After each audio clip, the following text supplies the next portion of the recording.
ఏమైందమ్మా జుట్టేస్తున్నావు నీ మనవరాలకు? పేన్లు చూస్తున్నావా? ఏం చేస్తున్నావు? హాయ్ చెప్పమ్లు, ఇటు చూడు. అందరూ ఏం చేస్తున్నారు అని? ఓహో, దీనికోసం పోతా అని ఇంతకాలం కొట్లాడిందా? ఇగో ఇక లేపుతుంది చూడు, చిన్న పెద్దమ్మని లేపి ఆమె కూర్చుంటది. ఇక గెలవని ఇయ్యదు, మనసులో గెలవని ఇయ్యదు. ఆటమెట్టు అట్టమెట్టు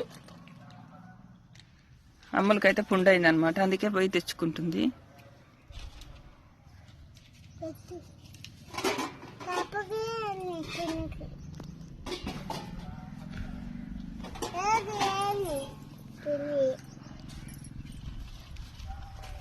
అందరు ఏం చేస్తున్నారో కామెంట్ చేయండి. ఏమైందమ్మ నీకు?